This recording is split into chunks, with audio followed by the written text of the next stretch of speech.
Hello, and in this document I'm going to show you how we use layers effectively in InDesign. Layers work very similarly in InDesign as they do in Illustrator and in Photoshop.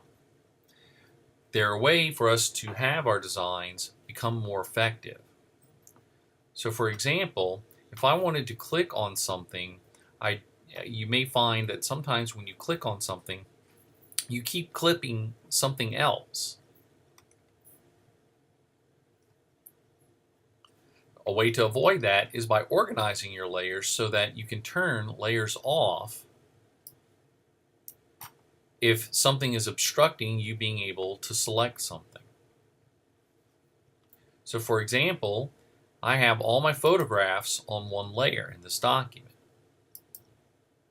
I've even named the layer Photos so that I know what it is. It's very important to name the layers because if you keep them as layer 1, 2, 3, and 4, it's going to become confusing when you start getting multiple layers in your document. I've named this layer Text because all my text is on one document. All my graphics are on one layer. I can lock layers so that I can select something without having to worry about moving a position of something that I don't want to move.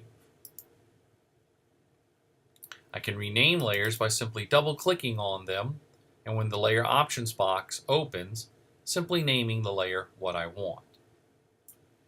You may notice that there's these little colored bars next to each layer.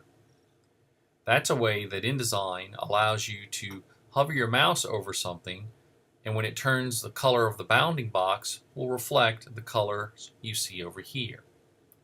So for example, Photos is green, so when I float my mouse over any of the photos, you'll see a green outline box. The graphics are blue, so when I float my mouse over any of the graphics, it turns blue. That tells me I'm working on the graphics layer.